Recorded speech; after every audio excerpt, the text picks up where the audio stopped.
This video made possible by the Global Innovation Exchange. Visit gixnetwork.org to learn more. It is my pleasure to introduce Raj Singh. He is the CEO of Accolade, a fast-growing healthcare company, which he joined a few years ago, based in Philadelphia, but now has set up co-headquarters here in the Seattle area. Raj, welcome to the stage. Thank you, sir. So glad that you could join us. Thank you. Raj previously, you probably know him in the software world, he previously founded a company called Concur, which sold to SAP yes. for $8.3 billion.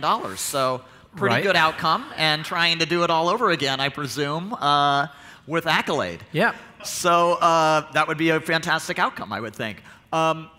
Before we jump into this session, we've been doing some live polls throughout this. And I wanted to start by asking our audience, because healthcare impacts everybody, and everybody has some experience with it, positive or negative.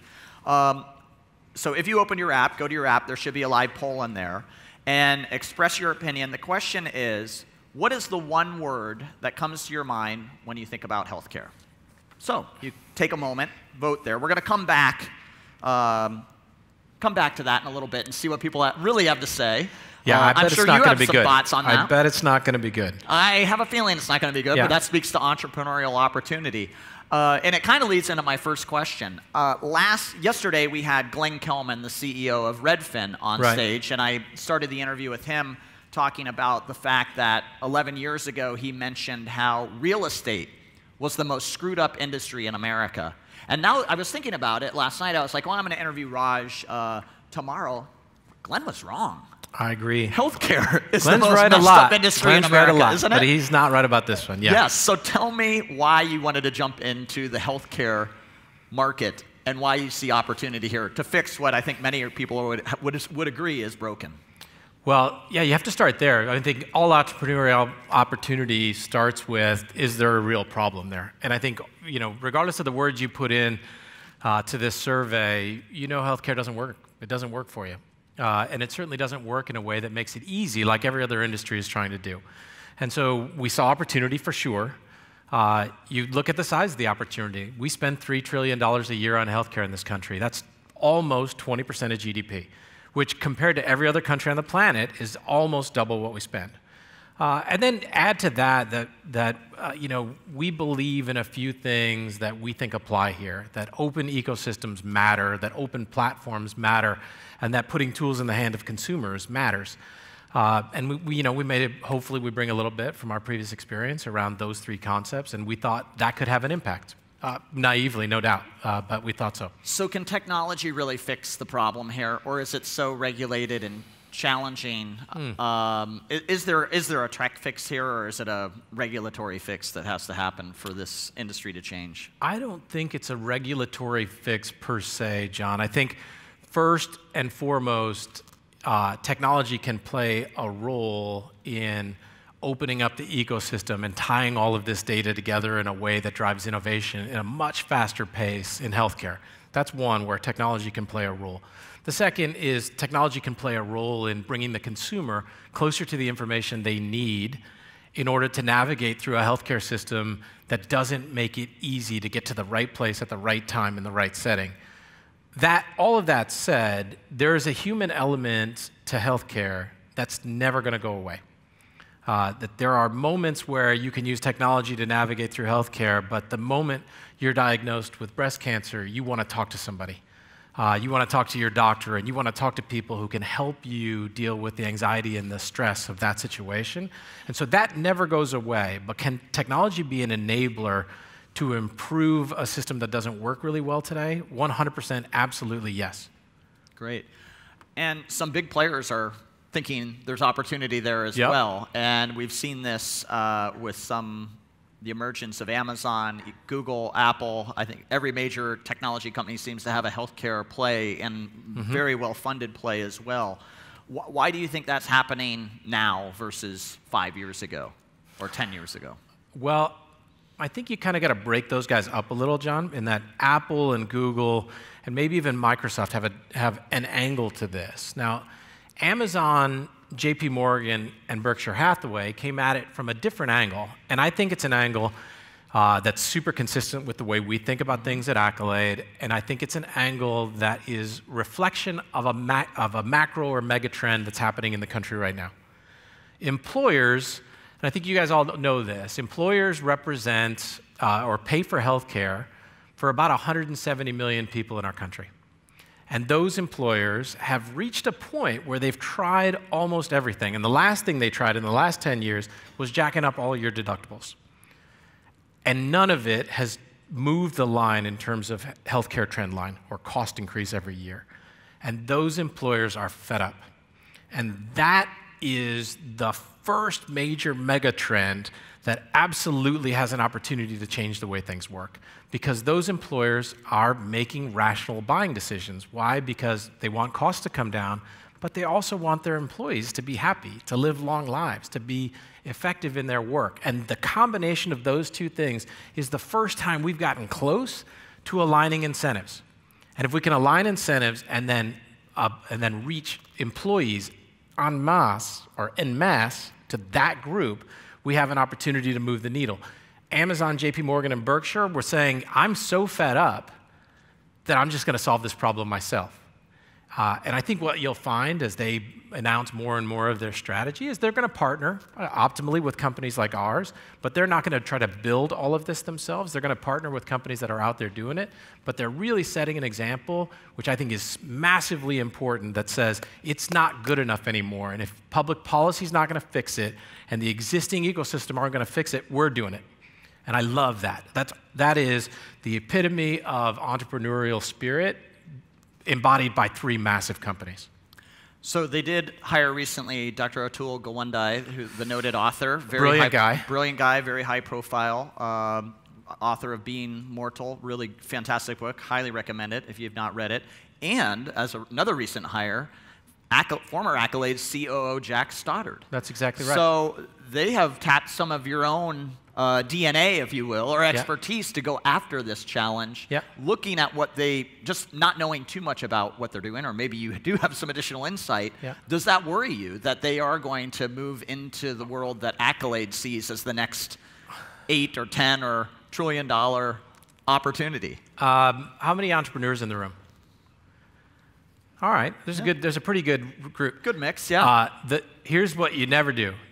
You don't stress when giants come into the space. You welcome it. You're gonna innovate faster. You're gonna build faster. You're gonna be better because you're so focused on what you're doing. As long as you're focused and you're great at what you do, their entry is all good news for you. That's my view. And so, I mean, I've been an entrepreneur for a long time, John. Am I worried about them in the space? I'd put it another way. We have to go so fast, so hard, that they're going to chase after us and say, we want to do a deal with you guys. That's got to be our mission. And if we don't do that, shame on us. Yeah. Do you have any insights into what direction they're headed? I mean, it's been a very nebulous group from the start. I think it's super early. I have a tiny bit of insight, and I would say the insight is it's super early. I had a chance to talk to the gentleman from Berkshire who hired Atul Gawande long before the hiring actually took place, and their vision is massive, which is why I love it, meaning they're looking at every component, from pharmacy benefits management to health systems to how relationships are managed with employers to carriers. They're looking at every component of it and saying, how do we line up these incentives the right way? And so can you do that to a $3 trillion ecosystem in a couple of years? It might take a little while, and so I think they're going to have to pick their spots, and if they pick a spot like the one we're thinking about, well, then we better be really good. For the audience here that might not be familiar with Accolade, what is the spot that Accolade excels at? That's a good question. Yeah. That's a good question. Today, employers, as I mentioned, cover 170 million people in our country, and they're looking for answers. And so what they hire us to do, and we cover about 2 million people now, what they hire us to do is become the single point of entry for all things healthcare and benefits for their employees and their families. And so we give those employees technology tools, mobile applications, portals that help them see where they are against their deductible, where the best place to go see a doctor is, et cetera. But we do one other thing that's really different that ties to this human touch of healthcare. We give them a dedicated, what we call health assistant. who stays with them and their family longitudinally through the relationship, who helps them make smart healthcare decisions, helps them get to the right care at the right time in the right setting. And those people are supported by nurses and docs who help them make those decisions. And so what happens is you make smarter decisions, you're healthier, you're happier, and costs come down. And so if you're familiar with something called Net Promoter Score, our Net Promoter Scores are in the 70s. People love what we do, but the best part of the story is they don't think about us as somebody who's trying to cut costs. They think about us who's somebody totally aligned to do the right thing for them. Because, hey, and this is really goodness in apple pie, like your mom and dad told you. If you do the right thing, good things happen. And in this case, people get healthier and costs come down. Yeah. Well, that does seem like a part of the market that maybe this new initiative would be interested in because it's a massive piece of 100%. The puzzle, right? And it's the interface with the end consumer, really, which is the most I would think the most valuable part of the equation here. So has the new group of JP Morgan and Berkshire and Amazon come knocking on Accolade's door to acquire you or hire you? I think that would be one way to enter the market, wouldn't it? It would be one way to enter the market. I think the fact that they brought somebody like Jack on, and the fact that they're having conversations with a bunch of companies in the space is indicative of the fact that they want to learn from companies like us and figure out who to partner with and where to work. Yeah. And I think that's nothing but goodness, and it reflects well on their capacity to understand how big a problem they're trying to solve. They could learn faster if they bought Accolade. You know what they should do is they should buy Accolade for all of the employees covered under Amazon, Berkshire, and JP Morgan. In fact, if you guys would all tweet that right now at Jamie Dimon, at Warren Buffett, I would appreciate that. Nice, nice. You weren't here yesterday, Raj, but I made a prediction on the stage. It ties into M&A to some degree. But we were talking a little bit about a lot of the IPO activity that's been happening really in the Seattle area here. Spoke about Redfin and Impinj and Smartsheet. We've had a number of great wins. Apptio and Avalara. And so, it's been and I made the prediction on stage. Todd Bishop was up here with me, and I said, I have my prediction for the next IPO. What's that? Seattle-based company. Accolade. Oh, wow. So I promised our audience here that I would put you on the hot seat and ask you if that is in the cards. Is that in the cards for 2019? There's no way I'm going to answer that question. Why not? You're just here with a few hundred of your favorite folks. I know, right? You guys won't tell anybody, right? No. It's just between us. We don't even have 12 reporters Lean sitting in. over there. You know what? This is a huge opportunity. Here comes the political speak. So just if you want to tune me out now, you can, or we can get to the next question. I knew it was going to come. All so right, we'll humor you. I want to hear what you have to say about this. It's a huge space, and we're growing fast, and we're catching traction in a way that reflects an opportunity to change the way healthcare is delivered in the country. And we want to do it not for 2 million people. We want to do it for 100 million people, and we're dumb enough to think we can. And so all of the vehicles that are necessary to grow that fast we're going to be exploring. How many employees do you have now? Almost, I guess 900 now. 900. 900. Okay. Yeah. And you said about how many customers underneath the umbrella that you service? Total people we're covering, call it 2 million, right around there. Okay. And so one way to accelerate is to take additional venture capital, which you have done. Which we have done, yeah. Acquisitions, IPO. Yep. Is there a preferred path as you look to really grow if you have that big ambition?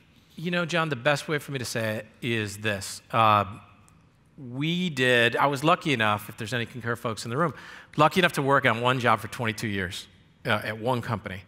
And we think we can build something great here. And we're looking to scale this and take it wherever it's going to lead us. It's sort of sometimes when the opportunity gets big enough and things get rolling, you're not in charge of the opportunity anymore. It's sort of dragging you along. And we think we're about to get to that spot, and that's going to be super fun. Yeah. So we've all had our own issues as we've encountered the healthcare system.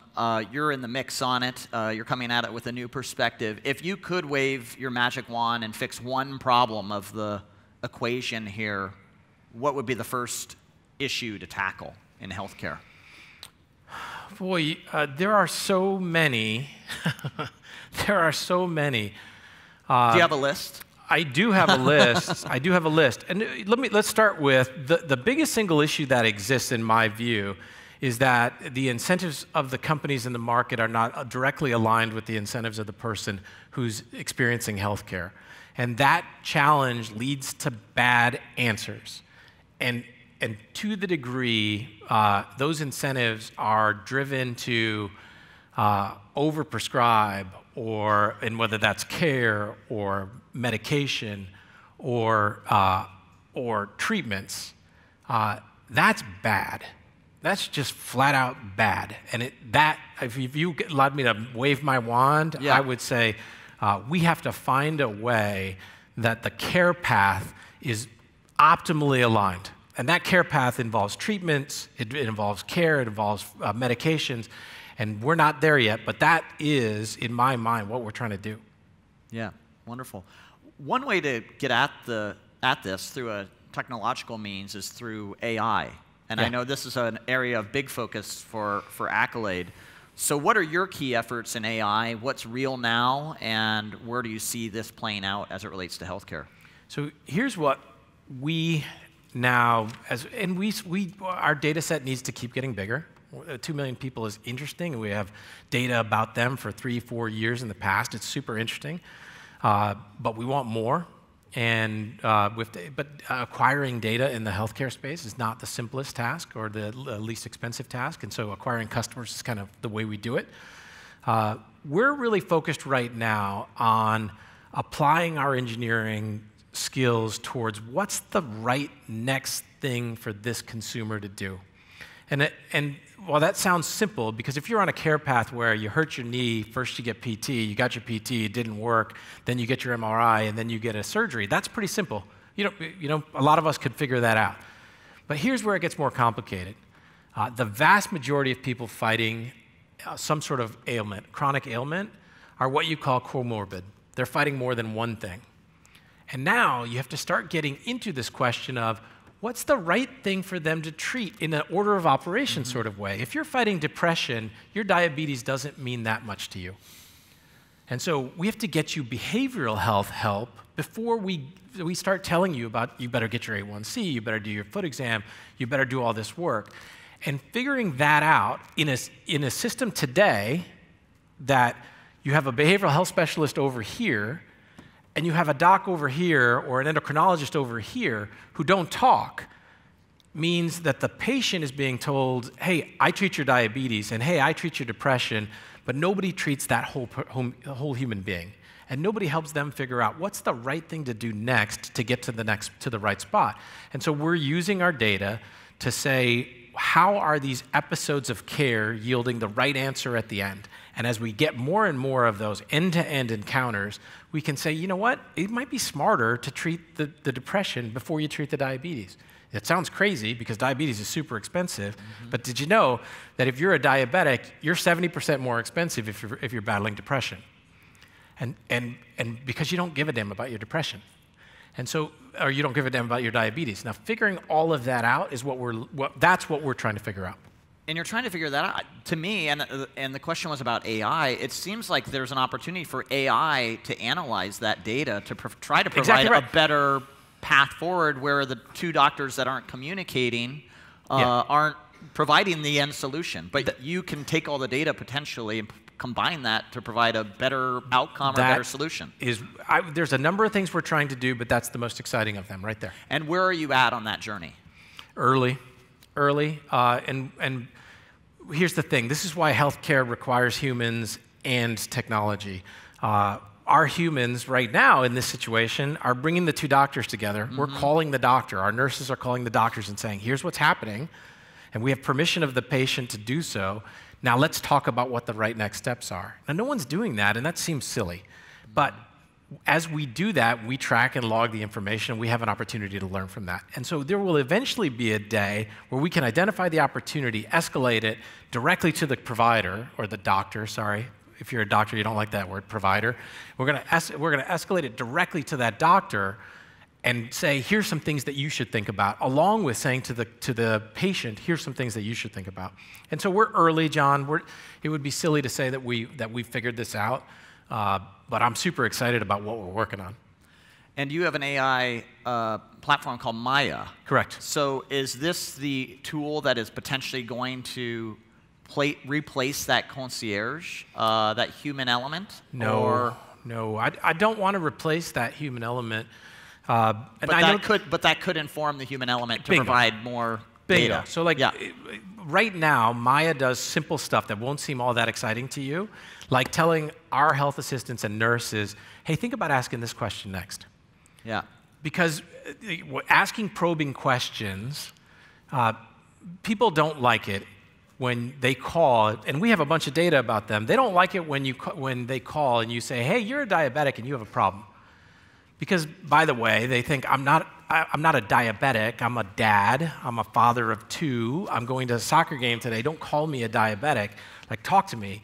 And so we can't just jump at them and say, I'm going to solve your problem for you. We have to build a relationship, and that relationship requires a human, but that human can be prompted with smart next steps that today we're focusing on our own people, and eventually we'll focus on the consumer and the doc. Yeah, I'm going to switch gears just for a moment. I'm going to come back to the healthcare questions in a moment, but you've got such a fascinating entrepreneurial story. I do want to spend some time on kind of culture and leadership. And my first question, I teased ahead to it in your intro. After you sold Concur for a healthy sum, after what, 22 years? Yeah. It was the longest entrepreneurial story ever, with a great outcome at the end, with some ups and downs along the way. You decided to get back into the entrepreneurial game, but in a very different way.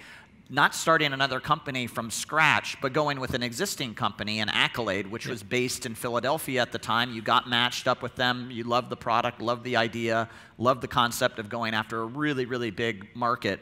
And I think it was about a 700-person company at the time when you joined. So, I mean, this is an established company.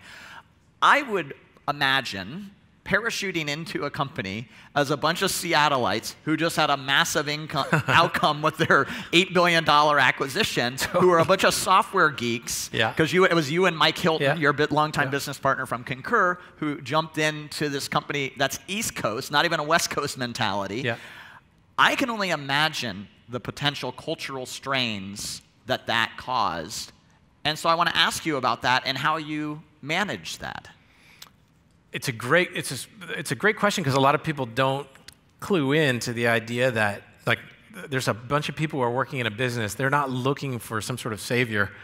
Yeah, hey, I'm here to save you, and they're like, well, I don't need any saving. I think things are pretty good. And so, I think the way we have tried to approach it, and the first year was really hard, and everybody on both sides of the equation would admit the first year was really hard, is you have to do, I think, this is advice if anyone else is going to go do this, first, you have to approach it humbly. You can't bring in and say, there's a new culture, there's a new sheriff in town, this is what we're doing. You have to approach it humbly and first maybe appreciate the culture that exists. And so there was a culture in my last business that I got a chance to be a part of from the day it started all the way through. And I'm proud of that culture. There's a culture at this company that people are proud of. And so what was interesting for us is they hadn't written it down yet. And so the first exercise, and it was beautiful for me, it was an awesome opportunity for me, because we got to say, you know what? We want to honor your culture. We better write it down. And so we're going to invite, and we invited a group of about 100 people to participate in these focus groups over the course of the first 6 months, to say, tell me what you believe in. Why did you come here? What stood out? What were some of the things? It's a mission-based culture. People come into healthcare. They took these jobs because they wanted to help people. And they took less money. There's nurses who take less money than working in a hospital to come work here because they thought they could help people here. That the company had a really bold idea that it could change all of healthcare. It didn't want to just work on a little thing. It wanted to do the whole thing. And that everything the company did was based on trust. And that starts with, we have to build trust with the consumer, and that we got to trust each other. And that was awesome for us, for Mike, for me, for Rob, the team, as we came in to say, okay, if that's what we believe in, then everything we do is going to be consistent with that. I'm going to embrace your culture, not the other way around, as long as I believe in it, and I do. And so that helped a lot. So you bought into that component of the culture. What was the new culture that you brought in? Were there other bullet items down that list that you've implemented that maybe the company didn't have? Yes. What were they, and how did you implement them? Painstakingly. We implemented them painstakingly. Yeah. one of the things about healthcare is people think you have to be slow in healthcare. They're like, well, we're impacting people's lives. And the reality is, yes, but let's impact people's lives faster. Let's innovate faster. Yeah. And let's not be too worried as long as we're not performing medicine. We're not cutting anybody open. So like if our mobile app is a little bit off tomorrow, that's okay. Like we can change it. And so this idea that we can be deliberate as it relates to someone's health, but breakneck fast as it relates to innovation and technology had to get indoctrinated a little bit. So that was one. Speed. And then the second was growth. That as a company to do these big things, we have to grow and we have to embrace growth. So a really interesting thing happened. One of the first customers we signed when I joined was Monsanto, and this was an awesome learning experience for me about healthcare and the people who get into healthcare, because I thought we just signed a customer and it's awesome. And made an announcement at a town hall, and the first question I got had me all confused. It floored me, because they're like, Monsanto does really tough things on the environment. Like, should we serve Monsanto? And I'm like, wait, we just sold a customer. And you know what the answer was, which thankfully came to me in the moment, was the people who work at Monsanto need our help. And the people who work at any company in this country need our help. We can all have value judgments about whether a company's doing good things or bad things, but we're here to serve everyone. Yeah. And that was a learning experience, because no one at Concur ever asked me that question. So speed was a key item, and I think growth, and it sounds like a culture of listening too to the existing values that you came in. You weren't just going to stomp on what they had already. Sounds like there was a culture of listening that also came along with it. Had to be. Yeah. How are you doing on that journey in terms of reestablishing this new energy and growth mindset, as well as that urgency within the business? I love the gig today, John. I would say in the first year, but if there's startups, founders out here, you didn't love that first year, second year, third year every day either. And so Mike, myself, a whole bunch of people who joined up in this 3 years ago went through some hard days in that first year or two. And today, there's still hard days, but we're having way more fun every day because the company's aligned around what we're trying to do. We're having success. And, here's the added side benefit of a business like this one. Like, we get to come home and talk about, we got somebody's wife to go get an MRI or to go figure something out about a blood clot that wasn't previously identified. And we get an email from a customer saying, hey, you saved my wife's life. Yeah. And that is pretty cool. So Concur, as I've alluded to, was a maker of travel and entertainment expense management software. And so more in the travel realm. What are the lessons that you learned from Concur that you're now applying into healthcare and Accolade specifically? Culture. Have to do culture first. Why is that so important? Because you cannot be there as a founder or a CEO for every decision that gets made in your company. You really, at some scale, you can't be there for the majority of them. Mm-hmm. And then there has to be a framework. And if the framework is some sort of algorithmic framework that says, do this when this happens, you're doomed. If, on the other hand, the framework is, here's what we believe, do what you think is right based on this set of values, you got a chance. Maybe you got a chance. And so that's first. And that's why it was important for you to write all those values down and get everybody on board. Bingo. Somebody asked me today in a meeting before I came here, how do we make the trade-off between long-term architecture and some customer issues that are being addressed right now? And the answer was, you're not making technology decisions, you're making business decisions. You have to make that call. This is what we believe in. You got to do what you think is right. I can't make that call for you. So culture was first. Orientation around the consumer was second. That while we sell to corporations, we have to serve the patient and their family. And so the first question we ask is it good for that person? Then we follow up, is it good for our buyer? And the third was, and this is kind of a takeaway from Concur, at the end, we were really attempting then to disrupt travel, corporate travel, is don't be afraid. There's a bunch of giants in this space who, no doubt, and I'm not even, this is not a supposition, it's a fact, who are trying to squash us. Let's live with that risk. Let's embrace it a little. Yeah, wonderful. I mentioned that I did a little bit of due diligence here this morning, and I reached out to your brother, Steve Singh, who is, yes, all right. because all right. I really wanted to, have a more in-depth conversation with you. My dad's here, so be careful. Is he really? Yeah, hey, my dad's here. What's your dad's name? Gopal. Gopal. Now, are you still? Well, is Docker public? Docker's not public. Docker's not public. So what's your dad doing now that he can't listen to the Concur earnings calls anymore? He's coming to these things. He comes to these things? Yeah. That was the greatest story when I was talking to Raj and Steve one time. And I was like, the influence that your dad played on you was great because he would get on the Concur earnings calls and like, what the heck are you guys doing? Come on. He was never hard on us.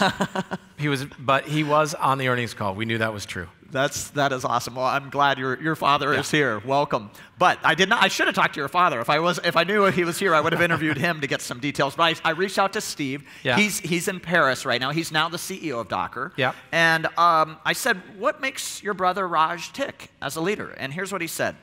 He deeply seeks to understand a problem and then find the solution that truly and sustainably solves the problem. Where does that come from? Because not everyone thinks that way. Oh, that's very nice of Steve to say. I've got another question too, so yeah, before you say that. I was worried that I was going to have to answer that question with, I like beer. I like beer. Geez. You like beer? I like beer. Sorry, is that too soon? Yes, too soon. Too soon. No, here's what I think I learned at Concur, and I think is applicable. If you don't understand the whole supply chain, you can't solve the problem. And a part of this is just follow the money. It's not that complicated, usually. People told me before I got into healthcare that you're never going to figure it out. It's going to take you 30 years to figure it out. When I got into travel, the people who were running the GDSs and all that stuff said, you're never going to figure out travel. It's going to take you 30 years. Find who's paying for stuff, find where the money goes, and over time, you begin to understand why people behave the way they do. Then you can solve the problem. Until you know it, you're solving symptoms of the problem. And so where does that come from? I feel like I'm maybe more now. I'm 50, and I'm at a stage in my life where I want to solve big, hard stuff, or I want to fail. But I don't want to come in between, and so you got to understand the whole thing to do that. Yeah, wonderful. I also asked Steve why you were crazy enough to tackle healthcare, and here's what he said: crazy, and since your dad's in the audience, it runs in the family. He's talking about you, Dad. He said, and then he said, that said, why focus on a problem that's not meaningful and that cannot serve others? Speaking to the impact of thinking big. Yep. The big thorny problem, I think, is something that you're tackling here. As you look at the next 1 or 2 years of Accolade, what is the biggest hurdle you're going to have to overcome to get into that, solving that problem in a meaningful way? I appreciate you asking that question.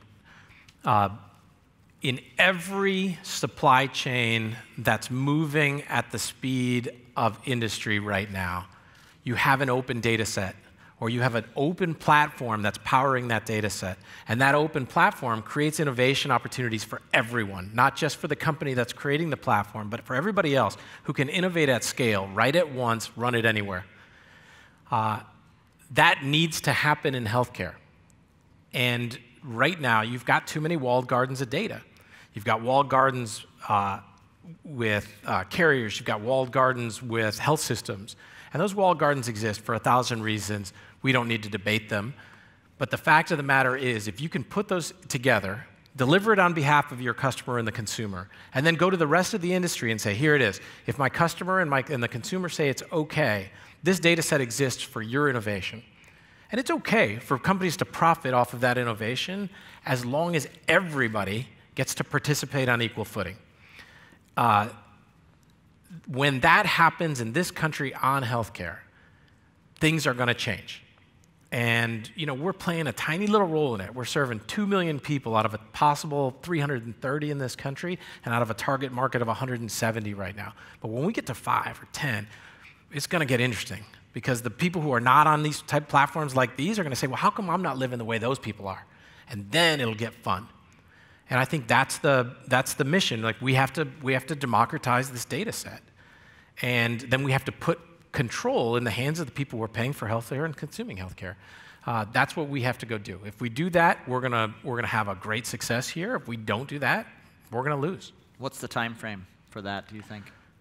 Some of my team is here, and so the answer is tomorrow. Speaking of speed and urgency. So yes.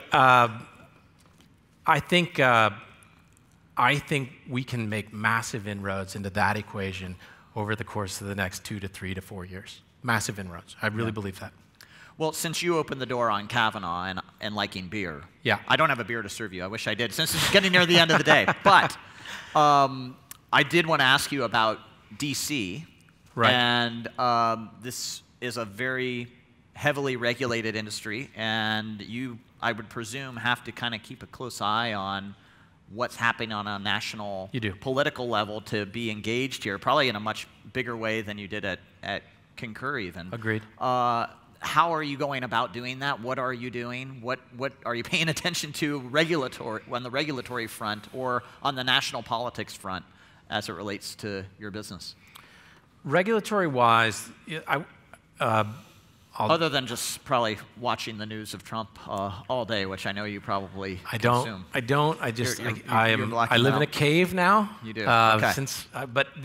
I think more, John, you have to think about regulatory policy, and oftentimes when people think about healthcare regulatory policy, they think Obamacare. Should we cover people who don't have coverage or not? And that's an important debate, and you can come down on whatever side you want to there. But then there's also the government is one of the prime drivers of healthcare spend in this country. There's 170 million people covered by employers. There's another 100+ million people covered by the government, whether it's the Veterans Administration, TRICARE, Medicare, Medicaid, all of those things. And so those dollars, when the government makes smart choices with those dollars to drive the right behavior in the rest of the healthcare ecosystem, they can improve behavior. And so we look at things like the Center for Medicare Services, the Center for Medicare and Medicaid Innovation. We look at places like that and we watch policy. They're moving more and more. This is getting super geeky, I'm sorry. It's the end of the day too. To things like value-based care. And we love that. We love the push there. Now, that push might have slowed down a little in the last couple of years, but the train's leaving the station because employers are going to demand it. Yeah, great. Before we wrap up here with your dad in the audience, talk about growing up and his influence on you and just being an entrepreneur and the impact that he had on you. I think family matters so much for anybody who kind of goes down the path of being an entrepreneur, and I think I'd love to hear your thoughts on that. I agree. My wife is in the audience too, so there's a full-on shout-out happening right now, and I'm going straight to my wife, not to my dad. I want you to know that. You're a smart man, Raj. You're a smart man. Listen, I think whether it's my dad even today, who's a huge influence in my life, or my wife, the entrepreneurial journey is. I laugh sometimes because there's this idea when you get a whole bunch of entrepreneurs together, everybody's like, "We're crushing it. I'm crushing it. I'm crushing it," and it's totally bogus. It's bullshit. Nobody's crushing it that way. Like, avoid the rooms where everybody's crushing it because it's all bullshit. Yeah. The rest of us are grinding, and we're working, and we're failing, and we're struggling, and the capacity to have an even keel and to recognize what's important that's not your business is mission critical. And whether that's family, or whether that's your hobbies, or whether that's something else you do, I think it's imperative. Your health, whatever it is. And for me, my family serves that purpose, whether that's my kids, my wife, my mom, my dad, that's what they do. Yeah. Well, it's great to have so much of the family in the house today. And with that, I want to thank Raj Singh, the CEO of Accolade, for being here with us. Let's give a big round of applause for Raj Singh. Thank you. Thanks, Raj. It was fun. Thanks very much. Great.